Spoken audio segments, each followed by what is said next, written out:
中間先に乾いた風激しく吹き荒れても呪文の一つも捉えたなら私のペースになる Far away 思うままわがままに旅を続けて行きたい辛い日々も笑顔でピリオドよ限りないほど Get them wrong, try again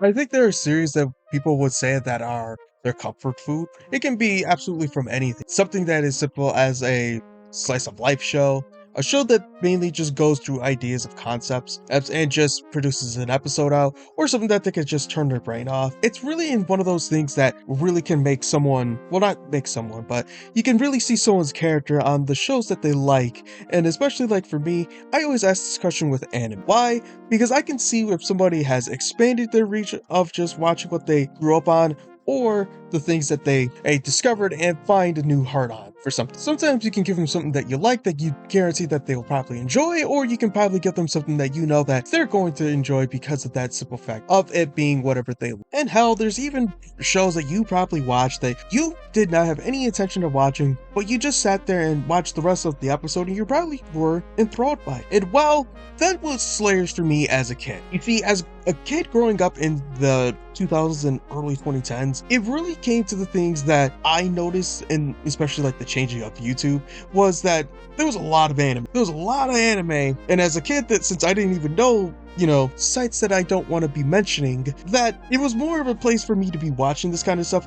And I always had like a weird thing about watching Slayer. I always wanted to look for it, but I could never find full clips of episodes, so I would try to figure out all these things about it to get a full episode in my head of what things would happen. But if anything, I would always get clips and they'll always be in like different parts. Like I didn't know who this character was, who the hell is this character, and why the hell is this happening? Alright, to get out of the tangent, let's get into what Slayers actually is. Slayers is a light novel series that turned into big media franchise. We're going to be talking about the anime, so turned into an anime that the light novels would actually be created in 1989 and for Dragon magazine. That these light novels would be short stories and more or less anthologies of these characters' adventures going through their own hijinks and whatever happens to go along their way. Which it's actually a cool fact that it's actually still going, by the way. So there's a lot of stuff that I could get into if I wanted to read them, but right now we're only going to be talking about the anime, in which Hajime Kanaza would have his involvement in the series. But for the anime, who you really have to know is our main protagonist of the story, Lena Inverse, a teen sorceress, a hired gun if you will. And well, with the intentions of that, you could say if they're goodwill or not just by how you feel about her doing this.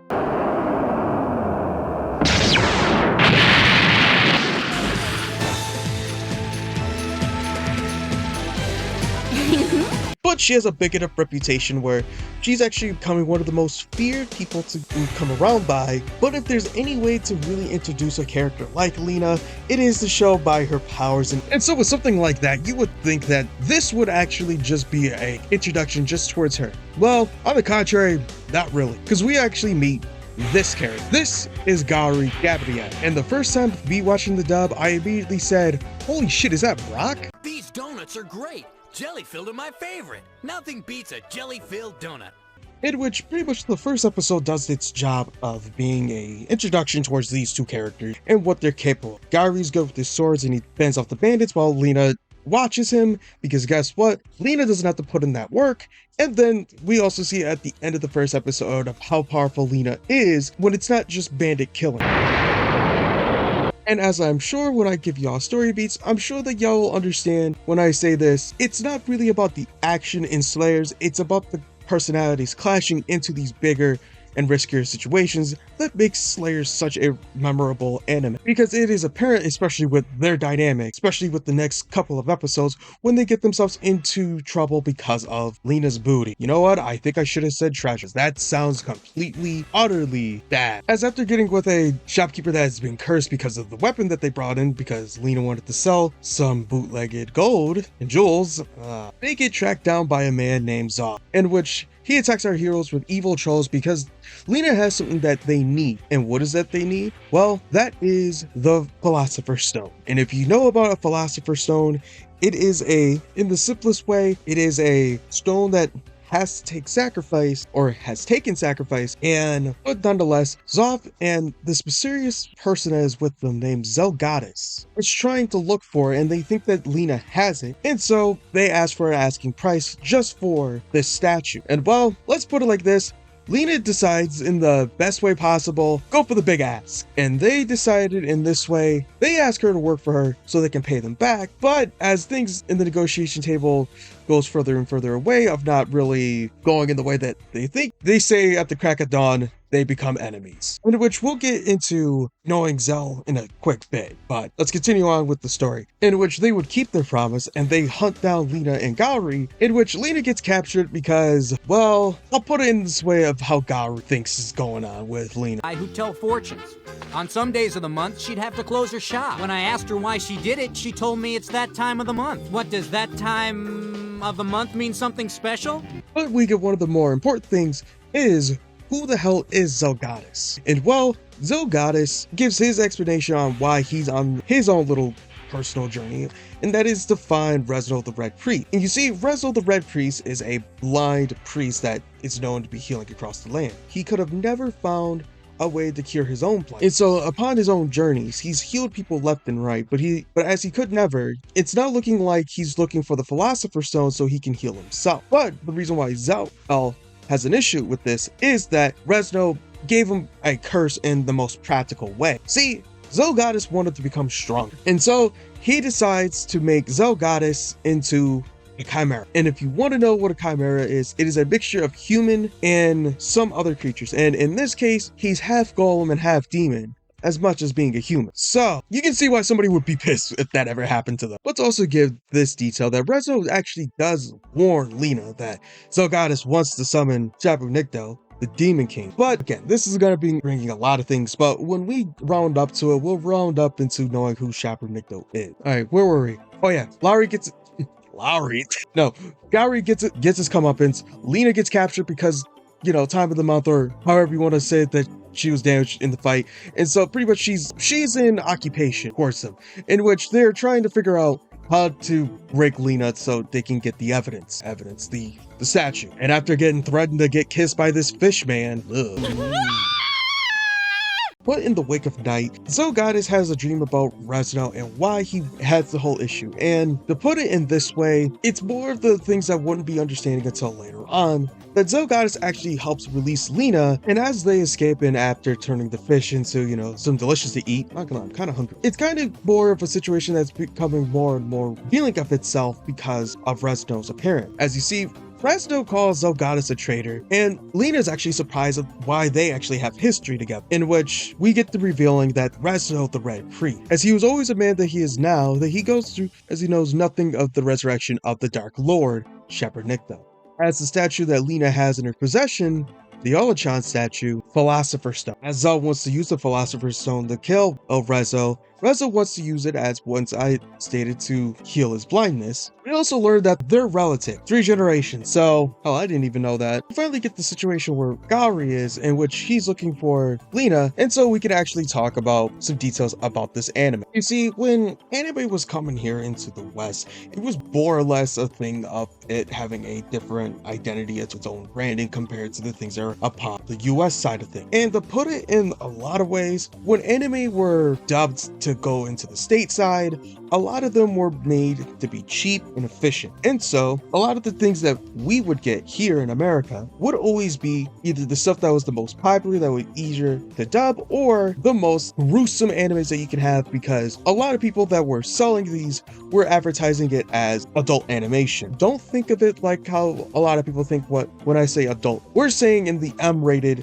category. Think how popular Akira was, and a lot of people were trying to make the second Akira happen, just with different studios and productions of things. But this actually gave more or less a notorious reputation towards anime. It was either 2 sides of the coin, going for the kids or going for the adults in a way. And knowing that, yeah, a lot of dubbing and different versions of anime out there a lot of times. And so when Cinema Inc., taking control after Central Park Media doing the first 13 episodes. Things would actually just go into their own network later on, but the first original airing was on the International Channel, or AZN Television. If you don't know what AZN Television is, and which I think a lot of people in the States wouldn't know, it was pretty much a network for Asian Americans. Because Slayers was actually pretty popular in Asia. Actually, no, if you want to be more broad, Slayers was actually pretty decent popular everywhere except in the US until DVDs of Slayers were starting to get produced and get passed around. And so most Slayers fans that watch Slayers in the easiest sense either gotten the DVD for it, pirate, or if you're especially trying to watch it now, pirate it or got a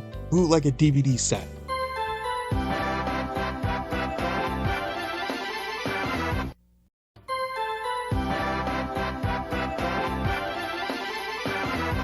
Right, where was it? Oh yeah. So, Lena and Zelgadiss are arrested before Rezo begins to summon demons and other creatures to hunt them down, in which, until they get into a pinch, until Zel's loyal companions actually starts to help them out. Because guess what? They're not loyal to Rezo, they're loyal to our boy Zel. And plus, I forgot to mention that Gowry actually does find them and actually gets them back, and we actually learned that his sword can actually beam, in which the trio being together, it's more kind of them trying to figure out the situation of how to stop Rezo and without giving him the stone or whatever. But with Rezo actually hypnotizing Zel, Rezo was actually able to get the stone and able to produce the Dark Lord of Shaperdicto. Now, who is Shaperdicto? Shaperdicto is one of the gods in the universe of Slayer. There are multiple gods in Slayers, and so later on they actually go and touch about these gods and which each of them do with all these different things about their history and war and whatnot. But just put it like this, Shaperdicto is the demon. He's bad. And Zoth and Rodimus actually challenges Shaperdicto and immediately gets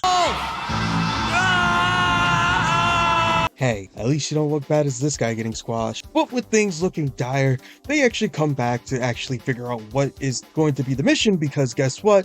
Shaperdicto can't get affected by magic. And so the plan is the Sword of Light. And so when the time is needed, Lena would get the Sword of Light to actually destroy Shaperdicto. In which, when they start to fight him, Gowry gets knocked down, and Zelgadiss gets struck down, which leading to Lena to actually be the one that actually has to stop. As Lena challenges him, Lena is able to finish Shaperdicto by using the Giga Slave, in which is just a powerful version of the Dragon Slave, in which she realizes that Rezo is still inside Shaperdicto, and in the final moments, Rezo gets away from the body of Shaperdicto, and finally, Lena's Giga Slave can finally smash to the Dark Lord. Upon arriving, this being the first arc gives a very good light of how things are going, is that the stakes will get high enough for these things, but it also will get low into the point of it being humorous.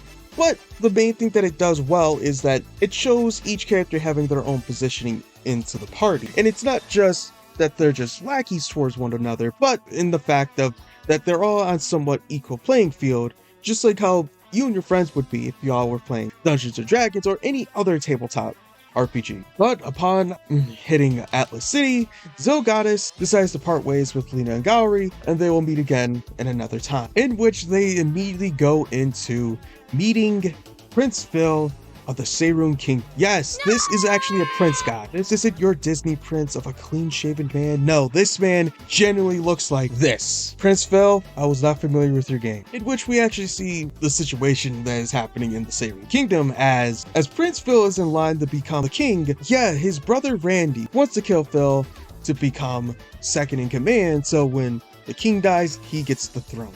As that is brewing and situating, we actually meet daughter of Prince Phil, Amelia, in which... Hi, Daddy! I finally found you! Thanks, Dad! Okay, Uncle Randy! Man, people did not like Amelia's voice for the first time. Yeah, it's interesting when I'm looking back at how the comment section felt about Amelia's voice actress for the first time that they were doing this. In which, I'll be honest with you, when I was watching these, I actually didn't mind her voice. I just thought for a kid that's supposed to be annoying, it made perfect sense. But when Funimation took control, they changed Amelia and Zelgadiss. As Daniel Corn will be replaced by Crispin Freeman for Zelgadiss, Amelia's voice actress changed from Joan Breaker to Veronica Taylor. So honestly, I think this was just them wanting to have their own move and just having their own guys instead of having pre-established people that were voice actors, in which it was actually a really fun fact to actually learn that it was actually wanting to decide to actually redub the first couple episodes because of how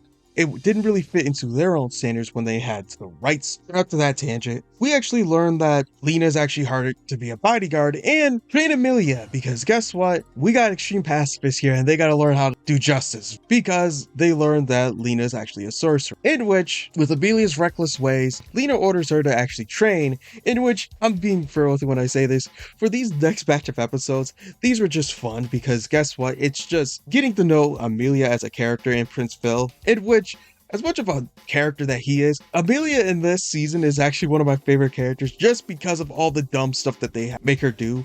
First of all, they have her as this goody two-shoes that doesn't understand anything in these ways, in which she actually goes and finds out that Lena's actually not that good of a person and actually tries to betray her, in which we beat our, I guess we would say, heel? Microwave villains, there you go. We'll say microwave villains because guess what? That's the only way I can say this, because the storyline ain't gonna get hot until later. And that's Zelgadiss and Bongram, in which they are bounty hunters trying to track down Lena and Gowri to get their back. In which I can pretty much give the full structure for the next couple episodes is this: the gang is up to something, the bounty hunters come in, they attack and try to get the bag, in which they get defeated, heading into the next episode, in which the cycle would repeat. This would happen with a lot of different things that would be happening. You would have fake marriage, a play, and look, a Magic Knights reference, and Gowri dressing up as a girl, in which you get this good joke from the 2000s. Yeah, it was a drag-on, get it? I too vain to handle a facial scar. But after all that, and even dealing with the bounty hunters, they reach to Sayru, in which they meet Sophia. Sophia has a crush on Gowri. Actually, it's one of Gowri's good friends. Yeah, we're not going to be talking as much as you think we would. But the gang is here because they hear that Rezno is actually still alive, in which that they're here to stop him once and for all. But we actually meet the bounty hunter's boss, Eris. And with them dealing with Eris and her goons at the sorcery church, Rezno decides just to attack them, and the Red Priest tries to take the Sword of Light from Gowri, in which they escape and pewter out, because guess what? They ain't built for this yet. In which we kind of do see that a weak Rezno is still a strong Rezno, as they are trying to pretty much just eliminate Lena in the game for all. And so, in which this is how powerful that he still is. He destroys half of the town with his black magic, but yet the heroes escape.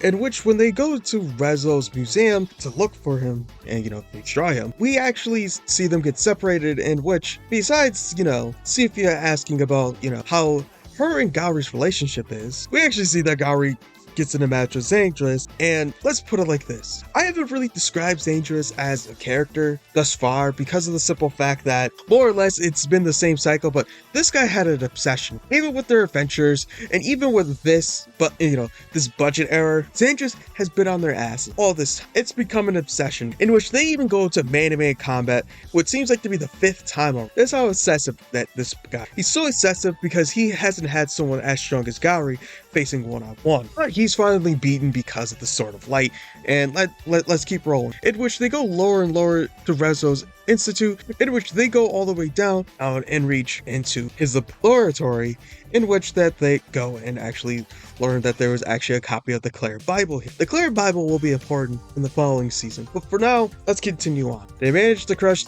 Tiva. They actually do reveal that Rezno's actually a clone, in which it's been teaming up with Eris at this time, but in the easiest way, as Eris thought that she was going to be getting some of the pot, Eris gets betrayed by Rezno, in which the clone is out of control of its awakening because it's gained self-conscious. Color me surprised. In which that they're kind of in a particular situation that Sophia doesn't want Lena Universe to go fully all out because of the simple fact that it just might just destroy the rest of the town, in which that they have to be cautious about these things, about destroying the clone. But as the fighting go on, damage ensues, injuries are made. Prince Philia, Amelia's father, jumps in and helps them to break out, but the heroes escape from the sacred tree, in which that before then, Lena gets actually completely healed by Sophia's cure, in which that they start going for the final round. As the fight goes on into those final rounds, Lena appears with the blessing blades in her hand to encourage the recuperation.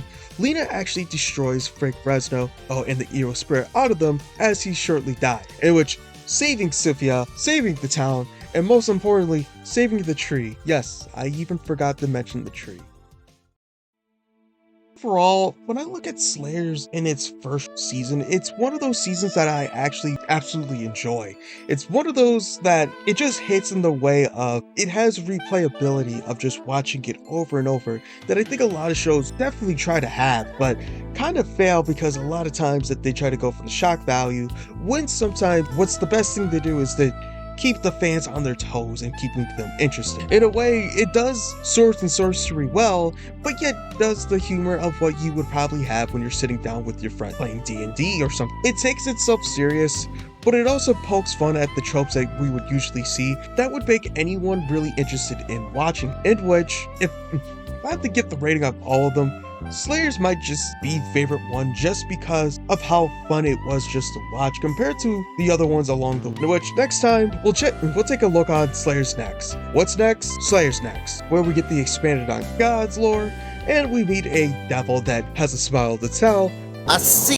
Which, hi, I hope that y'all enjoyed this video because this taken so long for me to just get figured out and how I want to actually get everything done that I actually appreciate if you've gotten all this way to hear me monologue about everything. I know that, this video took longer than I expected, but just take it as me doing this longer content that it is going to take a longer production time for me personally because YouTube, copyright and whatnot.